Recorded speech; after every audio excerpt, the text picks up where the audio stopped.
You have any idea where the number one city is for people who watch or listen to this podcast, Odyssey House Journals? And it varies every time we do analytics.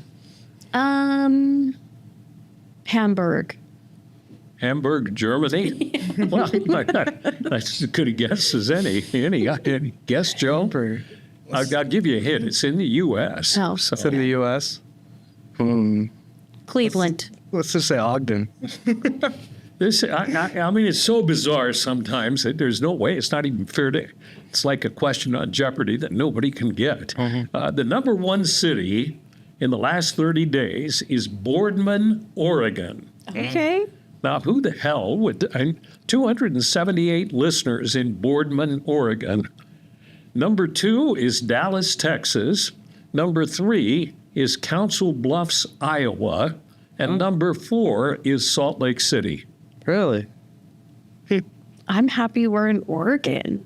Yeah. I feel so proud. Why? I don't know. I just feel like, Oregon's a nice. yeah. It's a cool place. Beautiful state. I'm going off looks of states. No, Seems nice. Anyway, I mean, it's so hard to figure out why these things happen. Yeah. You know? But so Boardman, Oregon, thank you very much for listening or watching to this podcast. And everyone else around the world, we appreciate you joining another edition of Odyssey House Journals. I'm Randall Carlisle, your host. Nicole Slack is our co-host. Hello, Nicole. Hello. Do you have any special affection for Oregon except that it's pretty? That's it. I just want to go hiking there. I had a friend go on a hike and Snapchat it to me, and I was like, I need to go to there. Yeah, it is a gorgeous state. Yeah. And Joe is our guest today. Welcome, Thank you for Joe. having me. The point of this podcast, that's interesting. Oregon has very liberal drug laws, right? That's not why. No. And I'm not implying that. I was just thinking more and more. And I think they had an experiment about legalizing a whole bunch of, or decriminalizing a bunch of drugs. Some countries have done that. Yeah. I heard it didn't work there. Yeah, I heard it didn't work either. But it was for the forests. I like the forests. Yeah. I like the ocean there, too. I like the beaches. That's my kind of beach. And I like the legal...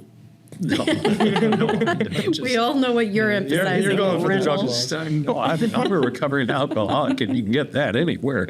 So, Joe, the point of our podcast, and I appreciate you being willing to share your story, is to provide hope to other people who maybe are dealing with addiction or who have a loved one dealing with addiction and can maybe take a cue from you. And when they hear your story, and then they find out your recovery. So let's start with the beginnings of your addiction. What age? What kind of drug? Yeah. I started drinking when I was 17, and I don't remember. You're a late bloomer. Yeah, I was like 13. Yeah, you're a really late bloomer, 30s or something. Well, I mean, I tried alcohol when I was young, but I wasn't into it. So go ahead. I didn't mean to. No, that's great. Yeah, I don't remember the context of when I started drinking. I just remember the way it made me feel. I just remember having my first drink and thinking, "Oh, I'm not anxious. I'm not suicidal. I'm not depressed. I'm confident now, and I can conquer the world." And I just remember that feeling. That's all. I don't remember where I was, how I got it, anything like that. But I just remember that feeling, and which is a great feeling. Yeah, you know. Yeah, and. But I feel like that all the time, usually. I struggled my whole life with, suicidal thoughts and depression and just general anxiousness. And I was like, oh, cool, I found the cure. I found the cure for that. Alcohol. And alcohol. I should have tried this earlier. All my problems are now gone, until alcohol becomes your problem, So I was steady drinking from 17 until 21 when I got sober the first time. And I just white-knuckled it. So from 21 to 24, just white-knuckled 4 years of sobriety. And I relapsed when I was 25 And when you fall off the wagon, you hit the ground pretty damn hard, you know? So I agree. Yeah, so I just, gosh, I don't even remember the last 5 years or so, honestly. Like I have little bits of memory and all that, but no, I was just a 5-year bender after that. For people watching, describe what you mean by white knuckling. Yeah, it's just, you just quit cold turkey, just stop drinking one day. You deal with the shakes, you deal with the, terrible hangovers that you get, and you just try your best to stay away from it. For me, I just didn't think about it, and that seemed to work. Like even now with my sobriety now, I have almost 3 months. In a couple of days, it'll be 3 months. And me, I find if I think about it, like, oh, this is my, 60-something day sober or whatever, I'll just end up thinking about that all day. So I just didn't think about it, strangely enough, and that just worked for me. But everyone's recovery, it looks different. It's not a one,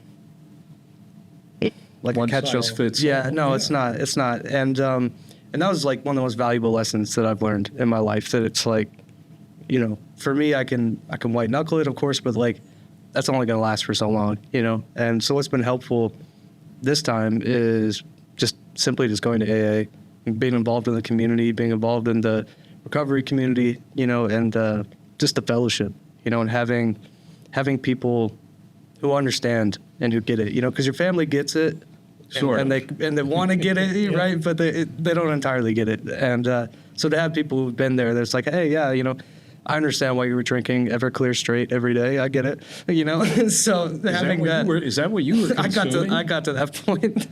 Jeez. Yeah, I really That's hardcore. I really messed up my stomach. That's for sure. But yeah, it's not a one size fits all. Some people, I think they could white knuckle it for the rest of their lives and not have to do anything else. But for me, I found out it's like, oh, I need some kind of community. Like my first AA meeting was just a couple months ago, and there was a guy who stood up and said, he was like, every night I would get a bottle, go back to my apartment, sit in my room alone, and just drink. And I was like, holy shit, I thought I was the only one who ever did that. And so that's how little I knew Right, about it. And I was right. like, whoa, there's all these other people who are just like me who do the same thing, and it's nice to not have that loneliness aspect to it, You can relate to that, right? Oh, yeah. That was totally how I drink. Just Yeah. by myself. I didn't want anyone else to be a part of it. Yeah. It's a lot of shame. I did that towards the end too, and the problem is it's so depressing. I know. Don't you think? Oh, yeah. Yeah, you get into this, it's just a depression cycle, really, and I feel bad about myself. Another drink. I feel even worse about myself. Another drink. Yeah. Yeah. Maybe I should commit suicide. I shouldn't say that. What's the proper way to talk about suicide? Maybe I should kill myself by suicide, Yeah. not commit suicide. Yeah. Yeah. So, and then alcohol is a depressant as well, so it just that's makes the you, other thing. it just makes you even I was gonna say, more for me, it depressed. wasn't so much while I drank. The depression was fine when I drank. So through the drinking, I wanted to be alone because of the shame, because I knew no one wanted me to do it. But then it was the after, when you don't feel good, you're hungover, and you're just trying to get sober enough because you're just still drunk. You're not drunk. You're still drunk the next day, and that's when the depression hits, and I'm not worth it. But if I go get a drink, then I don't have to think about it for a while. Yeah. Yeah, and you do all these things to convince yourself too. Yeah. Like you've seen me wasted before, so I'm just like, hey, I've seen you wasted. every time at your house I would be. Every time. That's how I was. I was just like, oh, I'm normal. It's like you didn't even really notice. So it's like, oh, I'm normal. I can be normal, but inside you have this hurricane of emotions that's just below the surface. They're just, so for 5 years, you were just like in a blackout? more or less. Wow. Yeah. Boom. Yeah. Yeah, I went hard. With Everclear, It was not blacking good. out. Boy, Yeah. that's a hell of a way to live. Yeah. And without naming names or personalities or anything, how did you end up coming into treatment?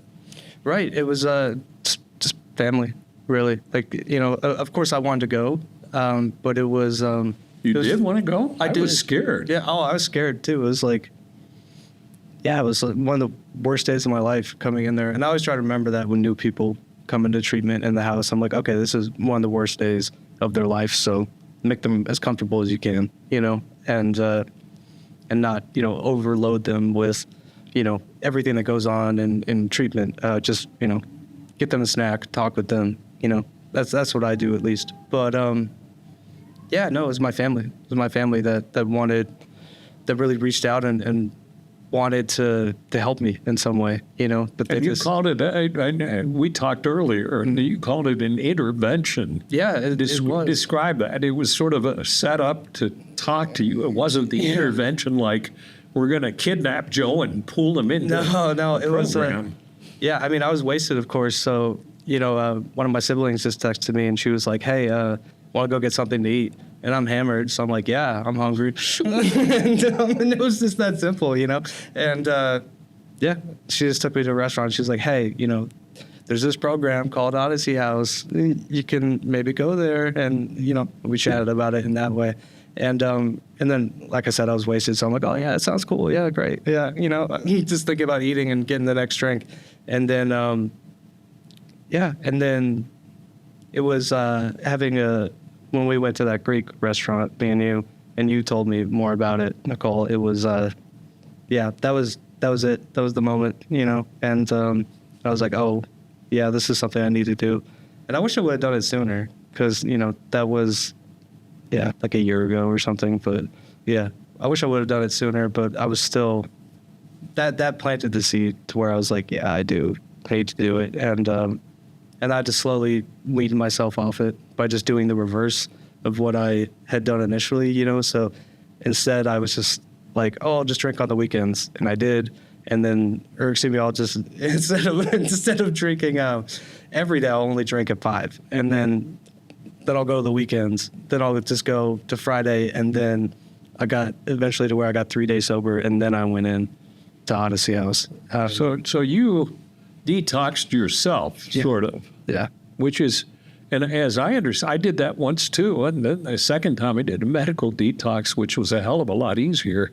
And I didn't realize how dangerous detoxing from alcohol is. So dangerous. I got so lucky with how I did it. And I don't know.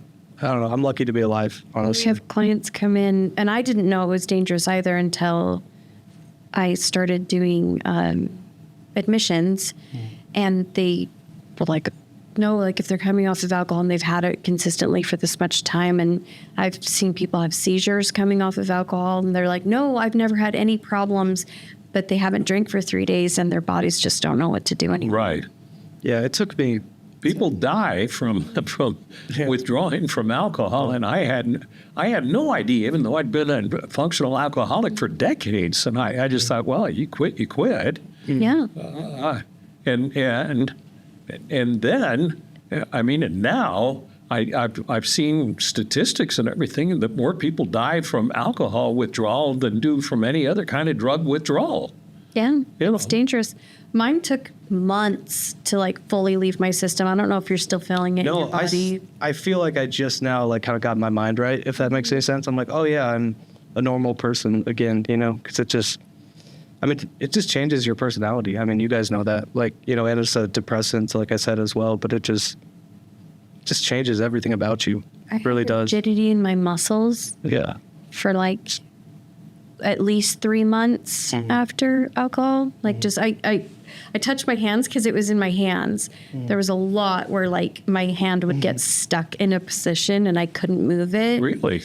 And like my muscles would just ache, but my hands were the worst. My hands would get stuck and I couldn't move it, and it was just pain, which is so weird. Yeah. But then after 3 months, that stopped. Yeah, like my stomach just returned to normal, like last week maybe. So I used to have terrible indigestion. Yeah. And in the middle of the night, I'd always wake up with like burping, feeling like throwing up, or like just like acid reflux coming up. And as soon as I stopped drinking, it all went away. Yeah. Which tells me that maybe it's not good for you. Maybe. It only took 40 years or something for me to learn that. The other thing I discovered, and I don't know if you can. Of course, I drank for a lot longer than you've been alive, but I found that my brain I haven't had a drink for 14 years now, but my brain for about the first probably 2 or 3 years, I felt it getting more and more clear. Yeah.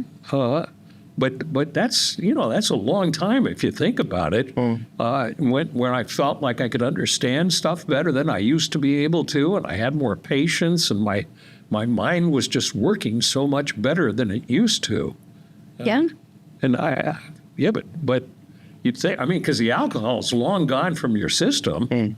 I think I always joke that I dehydrated my brain for too long because No, that's really what it is. very just foggy. It's not as clear as I used to be, but some days I'm really good. Other days I can be cloudy. Yeah. How hard has it been for you in terms of?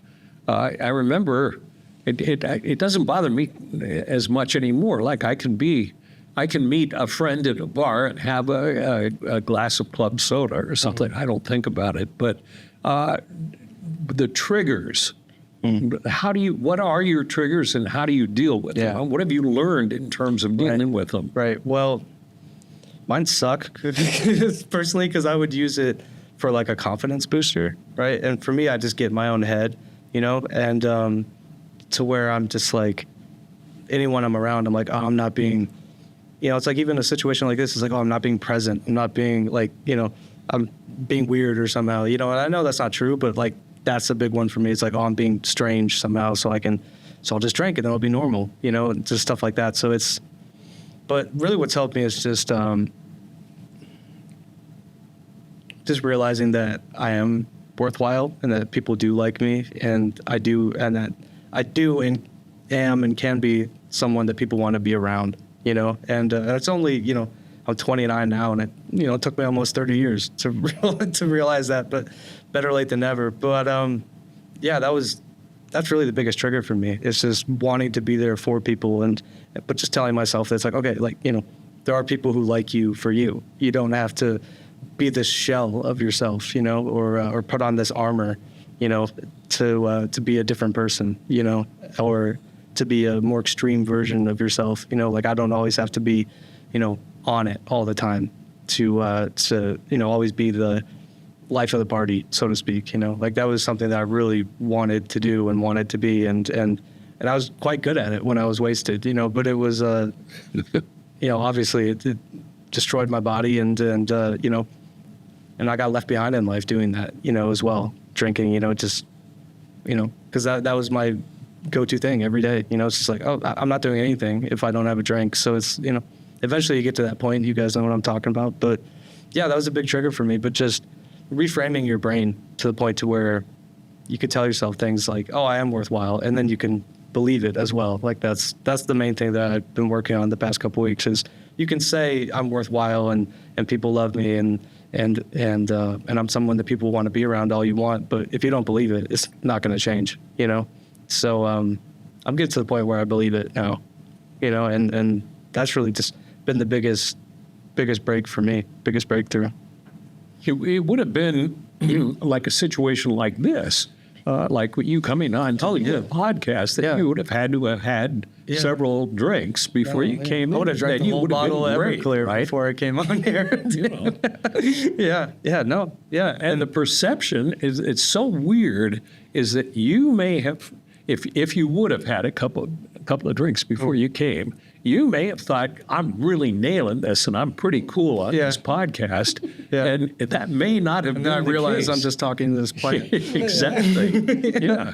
And so and so all those times you thought you were the life of the party, maybe people were sitting around saying he's drunk. Yeah. No, they were definitely saying that. Yeah. I was just in my own head about it. I'm like, oh yeah, and so the perception. So our self-perception is pretty important to deal with in terms of, what you want people to think of you or what you think people are thinking of you that they're not thinking of you. There's that aspect of drinking as well. It's like, oh, you're not being self-conscious, like that part of your brain just gets turned off, at least for me when I'm drinking. So there's that aspect too. What are you planning on doing with the rest of your life? You're young. You say you wish you would have come into Yeah, treatment I do. earlier. I wish I would have done it a long time ago. Right? Yeah. Can you imagine doing it at 29? No, I can't. So nice. That would have, my life probably would have been a hell of a lot better, but that's water under the dam. Yeah, I'm working on my my exit plan right now. I'm at the level in the program to where I can do that. Are you going to do IOP? I am, yeah. Good. Yeah. I want to go to college, of course. I'm thinking University of Utah, probably. And I would like to be go into the psychology field, be a therapist, probably. That'd be interesting. Yeah. Also write novels, so that would be fun if they got published. But I just do that more for me. That's like my therapy, you know? Like, they're just silly, not necessarily silly, but they're just like horror stories for the most part and like dark fantasy stuff. But I put my own things into them, you know? Like, one is about, you know, my experience growing up LDS, you know, and another one is about like my experience with my first, you know, relationship that I was in, and one of them is about my experiences with alcoholism. But you know, they're disguised in this, you know, like kind of fantastical world to where it's like it's therapy for me, you know, to get all those feelings out. But it's also like a fun story that people can read, you know. Did you have any childhood trauma that you put out of your brain? That I put out of my Or I mean, that you tried to numb yourself about? certainly. I think we all have childhood traumas, you know. I think Depending on your definition of what it is. I think addiction starts in childhood. I really do. I think it's all just, to put it simply, all just boils down to, you know, mommy and daddy didn't hug little Joe enough, so now Joe is an addict or an alcoholic or something. You know, I think it really just boils down to that, you know. But I feel bad saying that because I had great parents who loved me and care about me, you know, like they're the reason that I'm here, you know, and they're the reason why I came into treatment, you know, like I love them and I care about them and I know they love and care about me, but there's certainly traumas there, you know, certainly. And I'm glad that I'm sober now to where I can work through them as well, you know, and have those conversations with family members and whatnot, particularly my parents, and be like, hey, this is how I feel. This is how I've always felt. You know, like I just now recently been opening up. Like I've been, you know, a very sad and lonely person my whole life, you know, and I'm just now to a point where I can be like, hey, I've been feeling this my entire life, mom and dad. You know, let's talk about why I feel this way, you know, because childhood, of course, has something to do with it. And and there's a lot of things that I do need to work through still, but I'm glad that I can go into it with a clear mind now, you know, and I'm also aware that it's not going to be easy. You know, it's not going to be something that we just have a conversation and then it's over and dealt with, you know. But I'm excited to get to a point to where I can be more comfortable around, you know, my parents, for sure. I think it's sad and lonely. I'm sad when I hear you say you grew up sad and lonely. That's, and I always wonder why, because you hear, I think I was too, you know, but you wonder why. Why? Yeah. You know. How many siblings do you have? Oh, I have 5 sisters and 1 brother, and I have 3 older sisters, 2 younger sisters, and my brother's the oldest, so I'm 5 in the birthing order. Same mom and same dad, you know, very like stereotypical Mormon family, you know. I think that has something to do with it as well, you know, because you always have to just sort of be perfect. Like that's, you know, we joke about it in the house sometimes that there should be a separate facility just for the religious aspects of our addiction and religious trauma and whatnot. But actually, I think that's a part of it as well. Yeah, I don't know. I have nothing against Mormonism or anything like that. Like I would love to live in Utah my entire life, but yeah, I definitely went through that phase when I was a kid. When I was really, you know, from 17 to 21, when I was really drinking, and of course you're like a 21-year-old smartass who thinks that you know everything about the world and all you're that. rebelling too. You know, yeah. But yeah, it's taken me a long time to get to a point to where I look at it and I'm like, it's totally fine. This is what people believe, and I respect your beliefs, but it never worked for me. Really that simple, you know? Yeah. I remember my dad telling me this story. I can't remember how he came up, but he was like, because I was asking questions from a young age, like, why is church the way that it is? And eventually I think he just kind of got frustrated with me a little bit. And he was just like, one day told me a story about how when he first came to BYU Provo, he was like, I always went to church every Sunday my whole life and all that. And then when I got to college, the first time on my own, I just decided not to go one day just to see what happened. And he told me he felt really bad about it. And he was like, that's when I had my epiphany that, that this is something I need to do and this is something that I want to have in my life. And one day you're going to have your epiphany and realize that. And I was just a little boy at the time. And I remember sitting in the basement just playing with my toys one day, and this this sounds so weird, but this like ray of sunlight came through the basement window and just hit me in the eyes as I was sitting on the basement floor playing. And I just had this thought. I was like, oh, none of this works for me. And I remember thinking at 8 years old, because my baptism was coming up, I was like, oh, only 10 more years and then I can leave. And so it's always just been something that never worked for me. And I was always rebelling against it and, getting into little troubles around and stuff like that. But I don't know, it was just always something that I never worked. And, the day I turned 18, it was on a Sunday, and I haven't been back since, and there's aspects about it I really love. And I love that my siblings, most of them are still in the church, and I love that aspect for them. And I'm very proud to have grown up LDS and in the LDS family, but I was so against it, very, not really against it, but it just never worked. I don't know. I just never had that spark, if that makes any sense. How's your relationship now with your parents and family? It could be better, I think. It's so many things I still need to talk with them about. Are they open though when you want to talk? Yeah, they are. But I'm terrible at reaching out, and I think that was another thing that I was using alcohol for as a crutch, just to be like, oh, I can talk about my family and I can, just ramble on about something so we don't have to talk about this, some elephant in the room or something, or me drinking or our childhoods or anything like that, But yeah, I don't know. I wish I was better with it. I think we have a good relationship, but I honestly don't know if we do. And they'll watch this, so they'll probably get mad at me. They'll be like, what? I thought we had a good relationship. I can see them saying that. Okay, Mom and Dad, it is a good relationship, but it could be better. I love you all dearly, but I feel like I'm not. I feel like I'm not being as good as I could be, if that makes any sense. Sure. There's always room for improvement, So I appreciate you sharing your thoughts and your feelings. And doing it sober. That's it's a big step.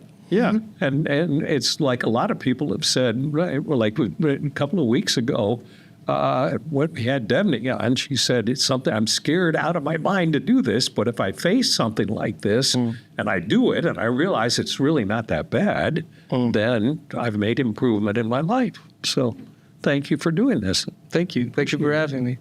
It's good to see you again, Nicole. I'm trying to Boardman, Oregon. Yes. That's your next vacation spot. Yes. Well, now I have to see if it's near a forest. Thank you, wherever you are, for watching or listening to another edition of Odyssey House Journals.